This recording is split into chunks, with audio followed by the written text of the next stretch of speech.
Hi, everyone. Welcome again to Let's Talk with Robert Asencio and my co-host, Larissa Spechin. Today, we're going to talk about from Florida to Ukraine. Again, we're going to speak with Dr. Alison Thompson, part 3 of the conversation. But this time, I thought we'd include Larissa.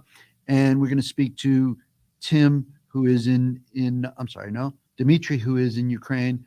Welcome, Alison. Hi everyone. Hi there. So you're back in Miami. You just returned from that mission of aid to Ukraine. You want to bring in Dimitri, and then you can introduce him. Sure. First of all, Dimitri. It's good to be back in America. It's so strange because when I go outside now, I keep looking up in the sky to see if there's any chemtrails or rockets going over. I just keep looking up. It's very strange to be back in this free country, and we're so lucky to be here. So Dimitri runs a training center in Odessa, and we just fell in love with him. I was introduced to him by some. Excuse me. One of you guys has a little feedback. Do you have a second device on that maybe you can silence? No. Maybe it's my device. Sorry. Okay, let's try this now. Let's try it. Go ahead. I'm sorry, Alison. I apologize. Oh, I was just going to say, we train in many different areas, but when we found Dimitri, he was like a godfather, and he took us under his wing, and we had a lot of the commanders from all the different platoons coming, and we were doing combat medic training in his amazing facility. It had buildings and walls and places to crawl, so they could really get a real life situation of what it's going to be like in the war zone. And of course, we were teaching them to save lives by doing all sorts of, tourniquet and wound care and decompression and all sorts of things. So I'll pass you over to Dimitri. He's amazing. He's really training a lot of civilians that are going to the front lines and other troops as well. So he can talk a little bit. Welcome, Dimitri. Yeah, thank you. Hello. So this is, Alison was pointing this out, and Larissa as well, that this is a war. You have the Russian army, Russian Federation army, and then you have the civilians who have all of a sudden, everyday people have been thrust into a war of defending their country. Everyday people, cooks, mechanics, fishermen, you name Farmers. it. What was that? Farmers, and they're really defending their land. When they say they're defending their land, they really are. And the fishermen are defending their rivers, So you're part of this effort, Dimitri. Tell us a little bit about yourself and what's going on. What is going on right now in Ukraine, and what you're doing to aid this effort? Well, good morning, ladies and gentlemen. Yes, my name is Dimitri, Dmitro in Ukrainian. Metro, you may call me Metro, which is probably more simple for you. Yes, I'm running a training center in Odessa, which is focused not in the wartime, of course. That center is focused on preparation and training of security guards, bodyguards. However, I'm coming actually from merchant marine and involved in maritime security for many years, since approximately 2012, I think. So, and yes, I'm a captain, master mariner, civilian, not Navy, civilian guy. And the team I joined consists of a lot of specialists, a lot of holders of different professions, such as military guys, security, and now when war came here in Ukraine from let's say formidable Russia. So this is a wartime here, and a lot of civilians, a lot of civilian people who never thought about joining army, joining armed forces or law enforcement, came here in our training center, having asked us to train them how to deal with the weapons, how to deal with the safety, and mostly we train them safety measures. Measures while dealing with some kind of weapons, AKs, handguns, etc. And I was really surprised how many people came during the first days of the war. We've got approximately 200, 150 to 100 persons a day. And during that time, up to just almost up to now, we have trained around 3,000 persons there, because we have several civilian instructors, and I'm also representing the IPSC, International Practical Shooting Confederation. In sports, absolutely clean sports, and it has nothing to do with war or killing people. Absolutely, it's shooting, which is fun shooting, and our boys and girls instructors are very much involved in that sports. We did matches at our facilities there, because we have also a training center, including the range, shooting range.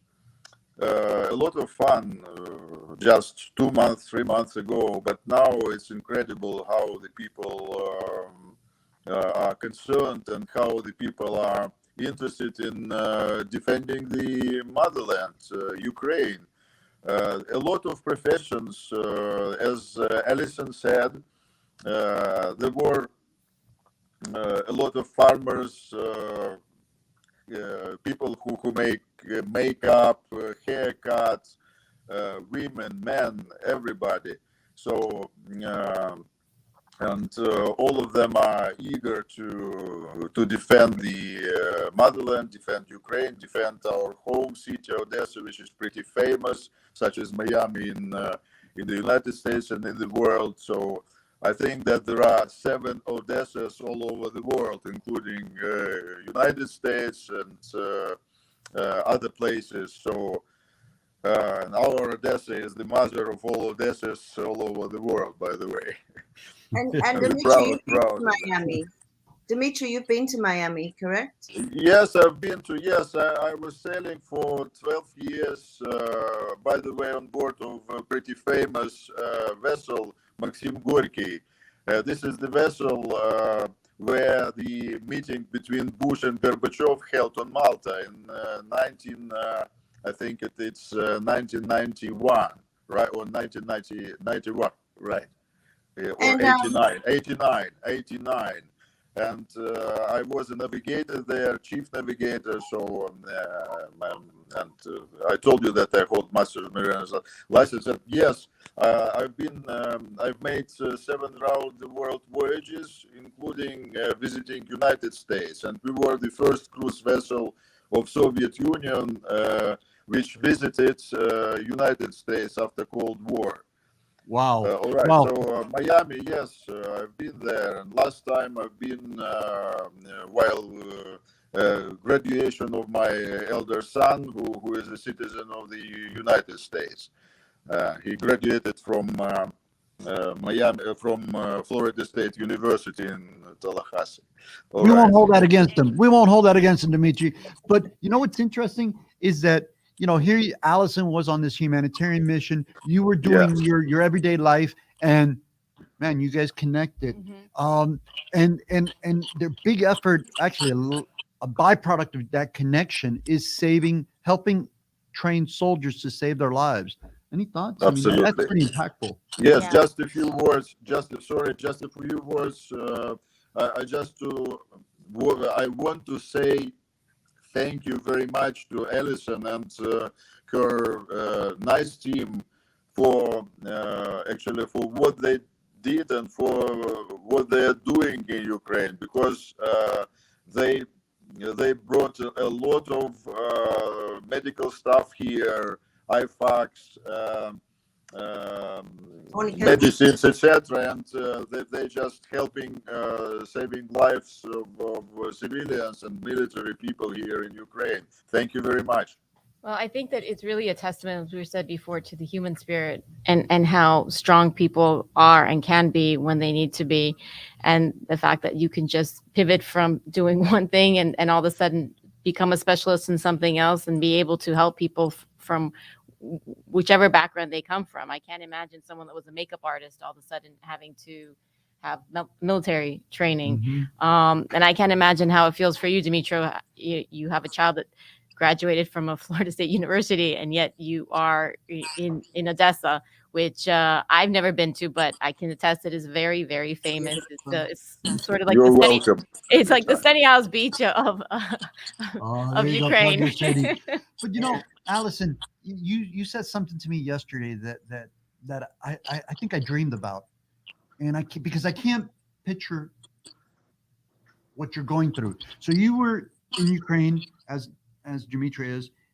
Rockets are flying over on a regular basis. It's not uncommon to have a calm day and then all of a sudden be bombed. And you're here now, and you're looking above head. Can you talk about that a little bit? Because yet you left your safety of your house as the founder of Third Wave Volunteers to go help people across the world. That's admirable. But tell us how you're feeling and how you're doing right now. I've been in the war 9 weeks now, since the first week, and it's always strange coming back because it's like people are at the mall and shopping and everything, and I kind of don't leave my house the first days. But it's just strange. Like when I got back from the Syrian crisis, I would look out on Biscayne Bay, and I swear I could see refugee boats landing. You know, that stayed in my head. And same with this. I feel like I'm looking up and I'm looking for rockets or chemtrails over our heads. But that's pretty normal. From I understand a lot more now that our veterans that come home after a long time in Afghanistan or Vietnam or Iraq, of what they go through, like even on when the rockets go on July 4th, I understand when you hear that, because I'm hearing sirens and it's the fridge and things like that.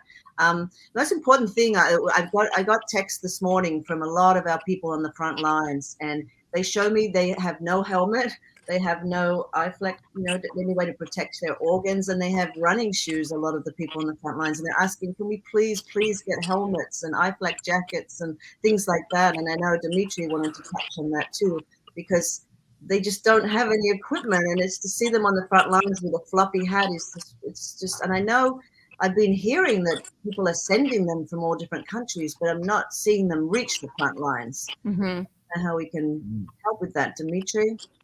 Your people are asking for it too. You're even asking for a helmet because there's nowhere to buy any military stuff in Ukraine. Everything's sold out.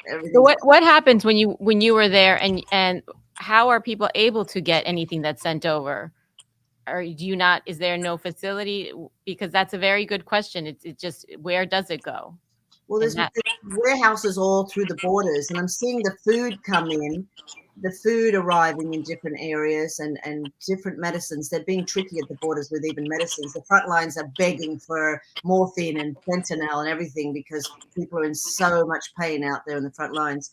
So that's really tricky to get into. But I'm not seeing these helmets and everything that all the countries are saying are arriving. I haven't seen them anywhere. I don't know how that works. For us, we take everything in big duffel bags and we hand deliver it to the people so it doesn't get lost out there in warehouses. Dimitri, what were you going to say about the current needs of the troops? Something as simple as socks, and Alison mentioned it last time we spoke. As a veteran myself, I remember spending a lot of times in the field, and if I couldn't keep my feet, dry and safe, I would have major problems. Yeah, we really experience a lack of equipment, especially personal equipment for the personnel, including plate carriers, etc. Even I have produced a kind of a list asking other partners staying there in the UK and the USA to source this equipment, to buy it, if possible, to source the funding for that and send it here in Ukraine, because small arms equipment, tuning equipment, some small arms parts, and personal equipment, including medical equipment for the personnel, it's a little bit out of the main logistics chain, which is controlled, because the heavy duty, let's say heavy hardwares, they are running through other official channels, which are pretty well controlled, because there is, as far as I know, there is a king of logistics from the side of the United States, a former general, and he controls that from your side, and from our side it's controlled by the government. But everything which is concerned to, let's say, connected or concerned to the personnel and the needs of personnel, military personnel, it's a little bit slightly sometimes uncontrolled and a little bit in the dark side, in the dark area. And that is why we, as volunteers and persons who actually care about the teams and detachments this side, we do our best to try to source more equipment. And what we do, we just take it there, based on in Poland, take the equipment there and bring it exactly hand by hand. We just pass it over to personally to each and every warrior, Ukrainian military personnel. It works, but really they all the time lack of all of that. Again, plate carriers, plates, helmets, etc. So this is a problem. Yes. Pros. Wow. Hello? So I think we're having a problem here with it freezing up. Dimitri Metro is transmitting from in-country in Ukraine. Are you there? Can you hear me? Yes, now we can. Yeah. I just told what's actually I just described kind of a problem, which is not a big one, but in fact there is a slight kind of a problem, and it's a bit uncontrolled. And that is why, of course, it would be perfect if somebody probably maybe wants to help in this respect, such as Alison do all the time. And Alison and her bright team, they actually bring just hand by hand, they bring the medical equipment to exactly to the right hands here. And so it's perfect. It's really it is working. It works. And those tourniquets, you know, they've all made it to the front lines. Oleg, you're a medic, combat medic. He got it all the way up to that, and they were very appreciative. But they really need helmets and other things, and it's just only so much they can take in. But we do have a really good warehouse in Romania that things can be sent to, and then I can pick them up from there and then bring them in trucks. So we'll provide that. We'll provide that address later as well. We have 5 minutes left, and I just wanted to point out to everyone out there that these people who are fighting for their lands and their country and their freedoms, not just fighting for their lands and country and their freedoms, because it extends outward. The lands that they are fighting for, the farmlands, are considered the breadbasket of the world. Mm-hmm. Our wheat comes from there. Yeah. The oil, it's not just the oil, but the oil plays a big role in how we survive and we run our day-to-day lives. What are your thoughts? How can we inspire people to help? I think that doing shows like this, hearing these personal stories, understanding what they are going through, like, for instance, Alison, how far from Romania is the drive to get to Odessa? Not far. Not far. Seems So- like far, but the last time I went that route, it was long lines. Right. It's Moldova is the quickest way, but they're in a situation where they're neutral, so they don't let things through, they confiscate things through. So that's really an hour on that border. But Constanza is I don't know, 4 or 5 hours. Once you're waiting in the lines and that. I'm just all the men we've trained are up on the front lines now, and even the medics. We were scrambling to have enough bandages to give them and simple things. And I just, their faces are so deeply etched in all of our hearts and our minds that you just can't imagine what they're going through with Mariupol. The Russians are trying to take that last steel factory where there's still hundreds of people holding out, and trickles of them are getting out through various military endeavors. But it's just a massacre. It's a genocide, and these people are just, even in Odessa, you're walking around, and you just look at the little old lady and the lady over there, and you're like, a bomb could just land here at any second. It's just so surreal. It's Yeah, absolutely. And it's just the fact that they're even walking around outside, because what else could they possibly do? They can't continue to be holed up. yeah. And the fact that what you were saying about the wheat and the breadbasket, this is not just some Yeah. sort of pretty image. This is going to have a huge effect on the food shortage for the entire world, and certainly the U.S. So much corn and wheat, and it's all backed up, and there's tons and tons, and it can't get out because the Black Sea has been, trapped by the Russians, and and it's just sitting there. So there will be a great shortage around the world, and they have the highest number of sunflowers, and they export all the sunflower seeds and all the products of that too. So there's going to be a lot of different shortages. It's a shame that this grain is going to go to waste. Mm-hmm. Ukraine is the number one sun oil producer. Number one. Yeah. Number 4, feed wheat, also feed barley, etc. So I think that we are number 4 in the world, cereal producers in the world. Yeah. Yeah. Just incredible. And thank God to the internet, right? And thank God to modernization, because there are two things that I'm sure Putin never expected, was that the resilience of the Ukrainian people. I mean, you guys have put an ass kicking on his forces, and in addition to that, this story has been able to get out. I think that they expected this story would never get out, the atrocities would never get out, but yet they are, and we need to make sure we owe it to the world to be able to. We owe it to the Ukrainians and the world to be able to help getting that information out. Is that your puppy? Yeah, it's Oliver. He misses me. I miss him a lot, and I long for him on every trip. But he's being taken care of, and he just won't leave my side right now. Cute.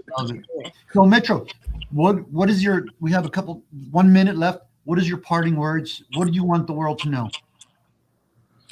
I just, first of all, again, thank you very much, people of America, that you provide a lot of support to Ukrainian people, and you actually understand what we experience now. Thanks a lot for that. And we expect that more is coming from yours. But anyway, what you have done already, it's pretty big deal. And thank you very much. And again, I just like to say, just quoting Sir Churchill, that we will fight on the ground, we will fight on the hills, and we'll never surrender. Really. So just trust that Ukraine will never surrender, and we are the shield of Europe, and we are the shield of West for the moment. Yeah. Thank you very much for this opportunity to say some words for you. So we have been speaking with Dimitri Metro from Ukraine, Dr. Alison Thompson from Third Wave Volunteers. We will continue to host shows and highlight the incredible work that her and her 30,000 volunteers do on an annual basis. And of course, my co-host, Larissa Svechin. This has been another episode of Let's Talk with Robert Asencio. We want to continue to bring this story to you, please drop us a line. Let us know what you think. But more importantly, thank all people who are resisting this atrocity, this invasion of privacy, democracy. We look forward to speaking with you in the near future. This has been Robert Asencio, again, with Larissa Svechin and Dr. Alison Thompson in the Metro. Thank you. Thank you. Thank you very much. Thank you.